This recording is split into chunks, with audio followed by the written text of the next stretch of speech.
जोहार झारखंड, जय झारखंड।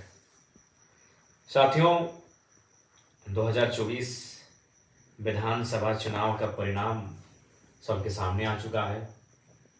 झारखंड राज्य में पुनः एक बार महागठबंधन की सरकार बनने जा रही है। शुभकामनाएं उनको। और हाँ, जैलकैम की एक नई पार्टी, नवोदित पार्टी को, जो राज्य से अपार समर्थन, जन समर्थन प्राप्त हुआ, उसके लिए पूरे राज्यवासियों का बहुत बहुत धन्यवाद, आभार। जैलकैम के जितने भी सिपाही, सैनिक, कार्यकर्ता, सभी का संघर्ष आज इस मुकाम को लेकर आया है। हालांकि आशाएं बहुत सारी थी और बिल्कुल वो दिखा भी, लेकिन वो क्या कहते हैं ना, हम लोग 2 साल की पार्टी हैं, अनुभव की थोड़ी सी कमी रही, लेकिन उसके बावजूद जो परिणाम हम लोग लेकर आए हैं, आसान नहीं है। ये फर्स्ट जनरेशन पॉलिटिक्स है। फर्स्ट जनरेशन पॉलिटिक्स झारखंड में, पूरे भारत में ऐसा इतिहास नहीं मिलेगा। विधायक हमारी पार्टी से कितने बने वो मायने है, उससे कई ज़्यादा मायने हैं कि हमारी पार्टी को पूरे राज्य में समर्थन कैसा मिला, अच्छा समर्थन मिला। इसके लिए सभी का आभार करते हैं, धन्यवाद करते हैं। हालांकि अगर व्यक्तिगत हमें निजी तौर पे पूछा जाए तो विधायक बनने के बाद जो मेरा व्यवहार है वही विधायक बनने से पहले भी हमारा वही व्यवहार था। यानी विशेष कुछ परिवर्तन नहीं आया है, क्योंकि बीते 3 साल तो हम लोग ऐसे ही बिना पद के पावर में जी रहे थे। अपने निडरता से, अपने एग्रेशन से लोगों के काम निकाल लेते थे, लोगों का काम बना देते थे। लेकिन खैर, ये कि संवैधानिक पद होता है, हमें लगता है कि ये फीलिंग तभी आएगी जब सदन के अंदर जाकर अपने बातों को रखेंगे, अपनी ओथ सेरेमनी में, शपथ समारोह में भाग लेंगे, तब शायद फीलिंग हो कि हाँ विधायक बने हैं। लेकिन दिल से कहें तो अभी तक वो फीलिंग ही नहीं हो रहा है कि चलो भाई कुछ एक अचीवमेंट, एक गांव का लड़का, एक गरीब किसान 2 साल पहले जिसको कोई जानता नहीं था, बहुत गरीब से गरीब, आप जितना सोच सकते हैं, उस घर का लड़का आज विधायक बन चुका है। ये फीलिंग जरा भी नहीं हो रहा है। पता नहीं कोई क्या कारण है, मुझे नहीं आइडिया। शायद 3 सालों का वो अन्याय, जुल्म लोगों का देखना, स्टूडेंट के साथ गलत होते हुए देखना, इन सारी चीज़ों से जो व्यक्तिगत एक इच्छा होती है वो कहीं ना कहीं समाप्त हो गई है। लेकिन हाँ, विधायक बनना क्यों, सरकार में आना क्यों, राज्य की कल्याण के लिए। अगर निजी होता तो कम से कम, भले चुनाव में हम लोग ज़्यादा सीट नहीं लाए, लेकिन व्यक्तिगत तौर पर तक खुशी होनी चाहिए थी। खैर, जो भी हो, राज्य की जनता का बहुत बहुत आभार, बहुत बहुत आभार। बहुत अच्छा वोट हमें प्राप्त हुआ। चाहे कोल्हान का जुगसलाई हो, ईचागढ़ हो, सरायकेला हो, खरसवां हो, ये 4 सीटें बहुत जबरदस्त रही। उसके अलावे जो सीटें रही उनको भी धन्यवाद। अगर आप दक्षिणी छोटानागपुर की बात करें तो तमाड़ में अच्छा खासा वोट रहा, सिल्ली में अच्छा खासा वोट रहा, कांके और खिजरी में भी, यानी दक्षिणी में भी 4 सीटें बहुत लाजवाब रही। उसके अलावा बाकी सीटों पे हम लोग अच्छा किए। आप अगर बाकी उसके बाद उत्तरी छोटानागपुर, जो हम लोग का स्ट्रॉन्ग जोन, जहाँ हम लोगों ने डुमरी तो कर विजय फतह किया, उसके अलावे टुन्नी में 45,000 के आसपास, गोमिया में 60,000 के आसपास, रामगढ़ और मांडू में 70,000। बहुत ही सरप्राइजिंग विनिंग है। हम लोग तो मान ही रहे थे कि वो सीट विनिंग है हमारी, उस सीट को विन करेंगे। चंदन क्यारी में दूसरा स्थान। तो ऐसे सिंदरी में भी 36,000 के आसपास। तो ओवरऑल बहुत अच्छा फीडबैक। पहला चुनाव, फर्स्ट अटेम्प्ट चुनाव, प्लस युवाओं की टीम, नए लड़के, कभी पॉलिटिक्स किए नहीं है, अगर किए नहीं तो कार्यकर्ता की हैसियत से किए हैं। एक किंग मेकर, एक नेतृत्वकर्ता की हैसियत से, जो लड़के कभी पॉलिटिक्स किए नहीं हो, जो बहनें, वो जो महिलाएं, वो हमारी राजनीतिक दल में सम्मिलित हैं। उसके बाद भी इतना अच्छा प्रदर्शन, ये बहुत सुनहरा। और मैं बैरमो भूल रहा था, 60,000 बैरमो। हालांकि बैरमो की तमाम जनता का बहुत आभार। बहुत प्यार मिला। हालांकि मलाल तो रहा, असल फतह तो करने को देश बहनों ही था। लेकिन हम भी तो कोई 30 मार का थोड़ी है। एक दिन का कार्यक्रम दिए थे, एक ही सभा हम बैरमो में किए, हमारी हार का कारण वही रहा। 18 तारीख की शाम को अभी कितना प्लानिंग किया गया कि हमको वहाँ नहीं जाने दिया जाए, बैरमो एंट्री नहीं हो मेरा। काश अगर बैरमो में हम जिस प्रकार डुमरी में हम शायद एक एक पंचायत तक एंट्री किए थे, डुमरी में 70 का 70 पंचायत एंट्री किए थे, तो उसी प्रकार अगर बैरमो का सारा पंचायत, जरेडी का 17, पेट्रोबार का 10, बैरमो का 19, चंद्रपुरा का 14, नगर में जो वार्ड है, अगर सारा को विजिट कर लेते हैं तो हमें विश्वास है चुनाव हमारे पक्ष में होता है और शायद 7,000 10,000 से चुनाव हम जीत जा गए होते हैं। लेकिन समय का अभाव था और हमने बैरमो के चुनाव को कार्यकर्ताओं पे ही छोड़ दिया था, जो कि अंतिम समय में निर्णय लिया था बैरमो चुनाव लड़ने का। अगर मेरी दिली इच्छा कही जाए और मेरा अगर निजी मत, तो मैं पुनः दोहराऊंगा, मेरी इच्छा मांडू और गोमिया थी। गोमिया इसलिए थी कि गोमिया में हम लोग फर्स्ट थे, और कोई भी अगर अगर हम अपना निजी स्वार्थ देखते हैं तो शायद हम गोमिया को चुनते हैं।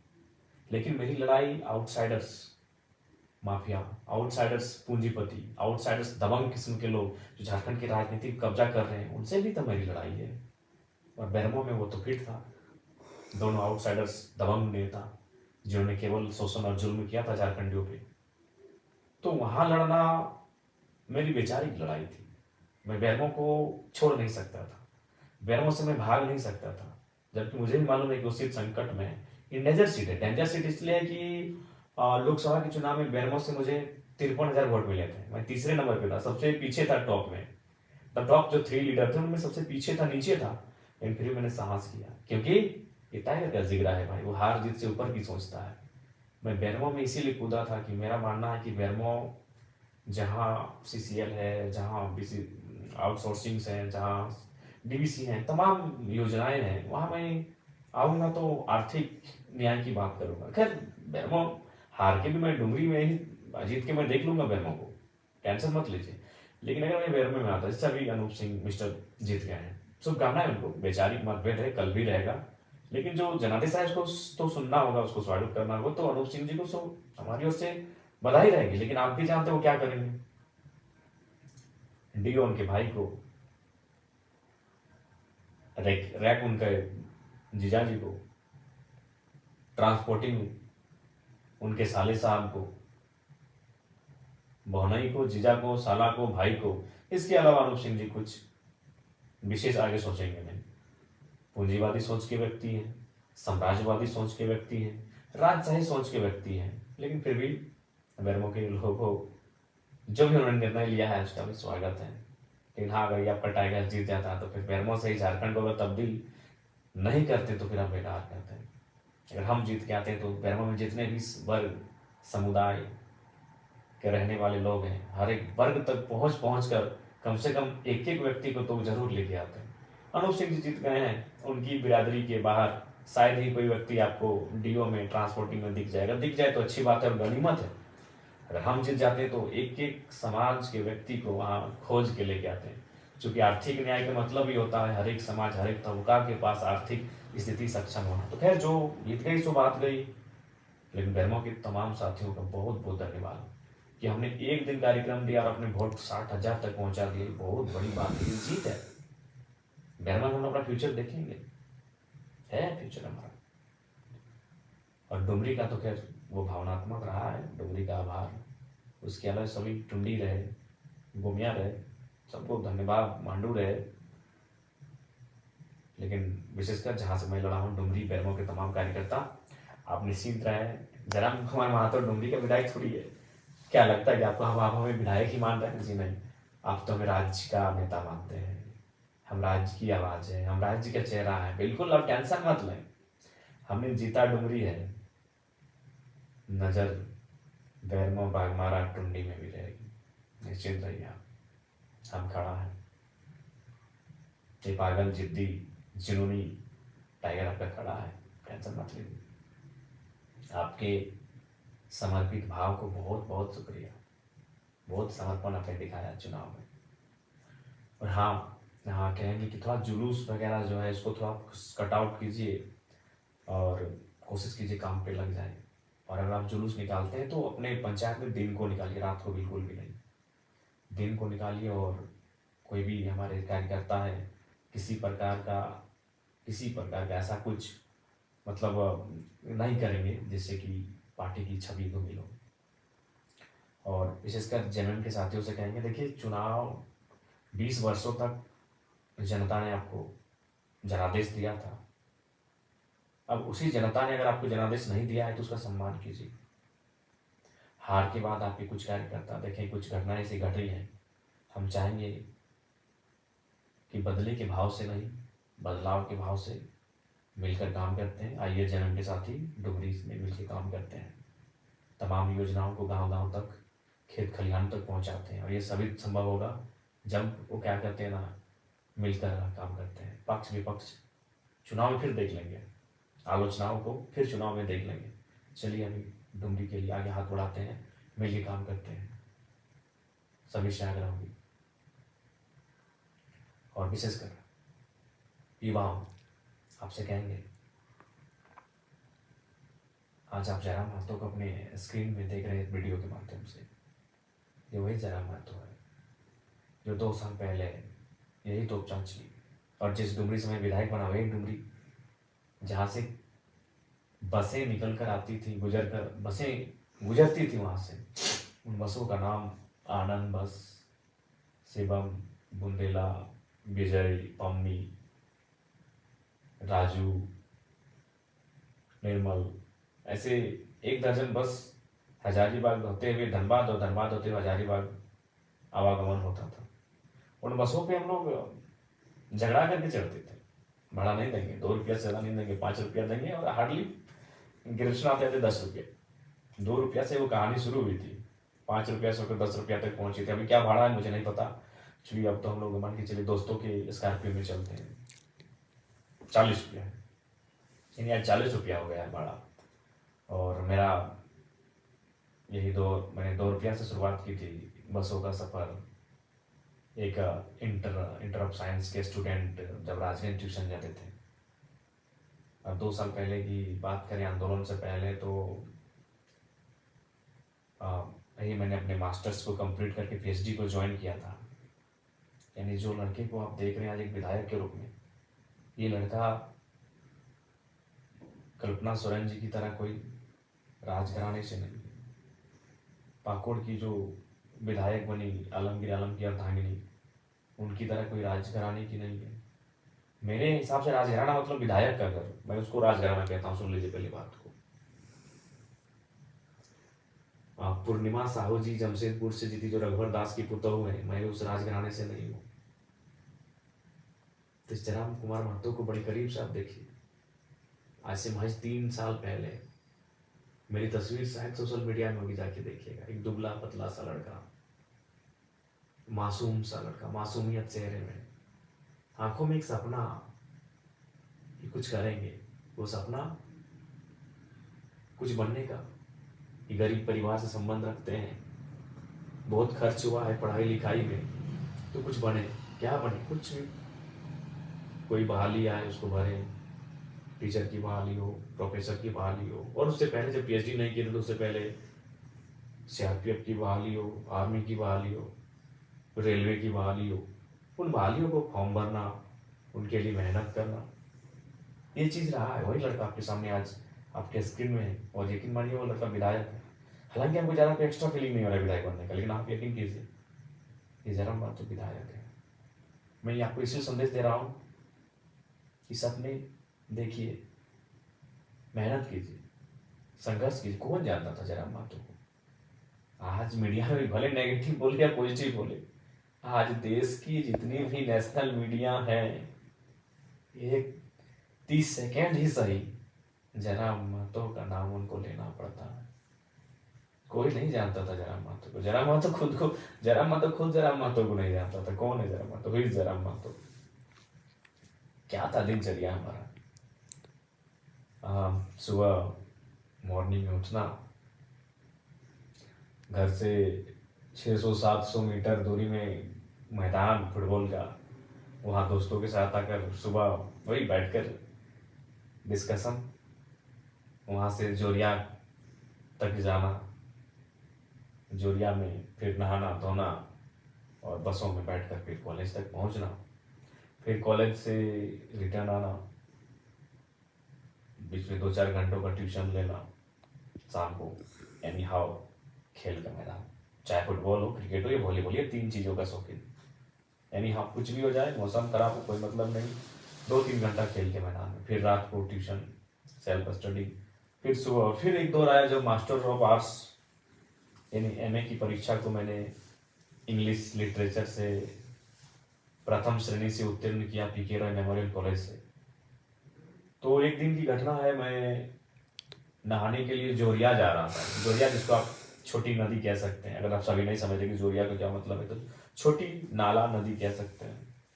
तो वहाँ कुछ हमारे बगल में जो एक सरकारी +2 हाई स्कूल है, बच्चे क्लास को छोड़ के बाहर बैठे थे।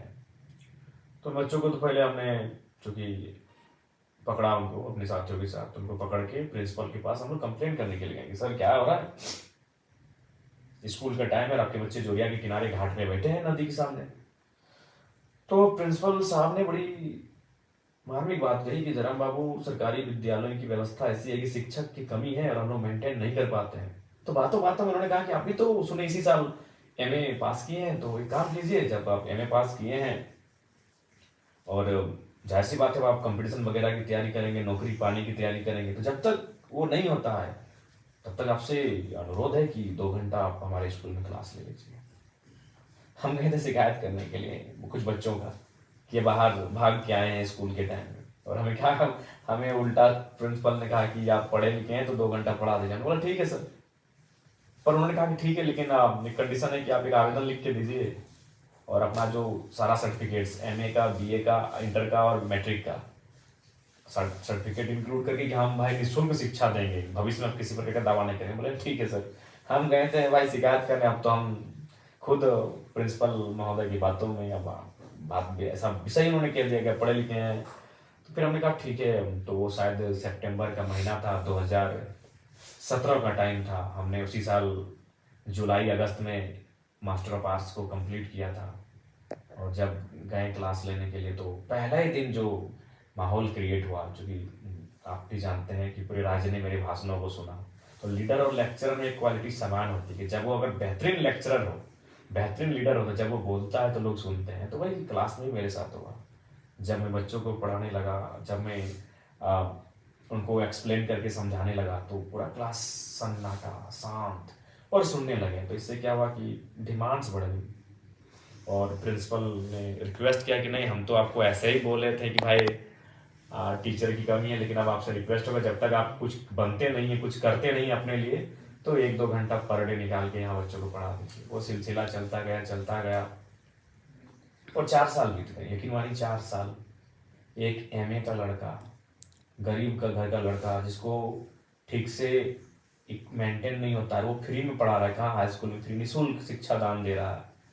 कई बच्चे हमारे पास आए हैं कि सर आप अच्छा क्लास लेते हैं तो हम लोग ट्यूशन पढ़ना चाहते हैं। हमने कहा नहीं यार, टाइम कहाँ है हमारे पास ट्यूशन का। एक तो तुम लोग स्कूल में पढ़ाते हैं, फिर ट्यूशन बोलोगे, हमको खुद पीएचडी कर रहे हैं, हमको कॉलेज वगैरह जाना होता है। और हाँ, ये शाम को ट्यूशन वगैरह नहीं, मेरी एक आदत हमेशा रही है, शाम को ट्यूशन नहीं भैया। क्यों? खेल का मैदान 2-3 घंटा में क्रिकेट लंबा चौड़ा चौका छक्का उड़ाइए, फुटबॉल में किक लगाइए और वॉलीबॉल का पंच लगाइए। तो वहाँ कंप्रोमाइज नहीं था ये चीजें। तो फिर अचानक 2021 17 से 21 तक मैंने लगातार निःशुल्क बच्चों को पढ़ाया टीपी हाई स्कूल। आज भी बच्चे जो मेरे पढ़े लिखे हैं उनसे कभी बातचीत हो तब बातचीत कीजिएगा। बड़ा मेमोरेबल 4 साल रहा है। बहुत मेहनत से मैंने पढ़ाया, फ्री में पढ़ाया, 1 भी रुपया नहीं। किस टाइम बेरोजगारी का दौर, एमए पास किया हुआ लड़का जब नौकरी की तलाश करता है, 2 पैसे कमाने की सोचता है, और मैंने फ्री पढ़ाया क्योंकि मेरा नेचर शुरू से गजब का रहा है। आज वही नेचर कारण में मिला है। तो फिर क्या हुआ, 2021 का टाइम आता है, 4 साल के बाद झारखंड में एक मूवमेंट आ जाता है। मैं वहाँ जाता हूँ, मैं भाषण देता हूँ और अचानक मैं हाईलाइट हो जाता हूँ। फिर मेरा वो स्कूल में पढ़ाई छूट गया, वहाँ जो बच्चों को पढ़ाता था। मेरी पीएचडी भी काफ़ी स्लो हो गई, बहुत स्लो हो गई मेरी पीएचडी। और फिर इस मूवमेंट में मैं अपने आप को झोंकता हूँ, फिर लगातार सभा, भाषण, और 2000 सभा को मैं मतलब एक बेहतरीन सभा मैंने 2000 किया है। अगर ऐसे कहेंगे नुक्कड़ सभा तो 3000 चले गए होंगे। और आज झारखंड राज्य के चेहरे के रूप में आपके सामने हूँ। 2 साल पहले मैं कुछ नहीं था। मेरे गांव के शायद सभी लोग मुझे ना पहचानते हो, सच कह रहे। मेरे गांव के शायद सभी लोग मुझे नहीं पहचानते हैं, हाँ। लेकिन आज दिल्ली में इस लड़के की चर्चा हो रही है। इसलिए मैं आपको ये कह रहा हूँ, मैं अपनी तारीफ नहीं कह रहा हूँ, मैं इसलिए आपको कह रहा हूँ कि भी सपने देखिए। जो युवा कहते थे I hate politics, I hate politics, यकीन मानिए जयराम महतो के आने के बाद, जयराम महतो की विधायक बनने के बाद शायद वो कहेंगे आई लव पॉलिटिक्स। और करना होगा, पॉलिटिक्स से लव करना चाहिए, क्योंकि अगर आप पॉलिटिक्स से लव नहीं करते ना तो सोच लीजिए आप देश से भी लव नहीं करते। क्यों मालूम है ना, आपका देश पॉलिटिकल है। आपका देश इंडिया जो है वो पॉलिटिकल कंट्री है। बिना पॉलिटिक्स से कुछ काम नहीं होगा। पॉलिटिक्स मतलब क्या, देश चलाने के लिए नियम चाहिए। नियम कौन बनाते हैं, पॉलिटिशियन। तो जो लोग कहते हैं आई हेट पॉलिटिक्स, मतलब वो अपने देश से हेट करते हैं, कॉन्स्टिट्यूशन से हेट करते हैं, इसका मतलब। तो इसलिए आई हेट पॉलिटिक्स करने वाले युवा शायद जयराम महतो को देखकर अब आई लव पॉलिटिक्स की गाथा आवाज को बुलंद करेंगे। ठीक है, सपने बड़े देखिए, सपनों को पूरा करने के लिए पागल हो जाइए, जैसे आज हमने। बिल्कुल पागलपंथी की हद है। कभी करीब से देखिएगा हमारे आंखों को, हमारे इस चेहरे को। बहुत झेला है इन 3 सालों को, खासकर ये जो 40 दिन पार हुआ ना साथी, क्या बताएं, बहुत झेला है। सपने देखिए, मेहनत कीजिए उसे पूरा करने के लिए। आज जीत हार छोड़िए, आज चर्चा का विषय अगर है तो संघर्ष के कारण है। इसलिए आप सभी से आग्रह है, मेहनत कीजिए। पुनः डुमरी और बैरमो को धन्यवाद, क्योंकि मैं वहां से स्वयं प्रत्याशी था। बाकी तमाम झारखंड को धन्यवाद, क्योंकि मेरी पार्टी के तमाम जो कैंडिडेट्स रहे उनको बहुत जोरदार समर्थन मिला। सबको धन्यवाद। जोहार, नमस्कार, आदाब, जय हिंद, जय भारत, जय झारखंड। और बस यही कहेंगे, सबका शुक्रिया। मिल के काम करते हैं। जय वालों को भी कहेंगे, ये आपसी मनमुटाव को छोड़िए। 20 साल आपने संभाला, अब अगर जनता ने मौका दिया है तो चलिए साथ चलते हैं। सबको जोहार।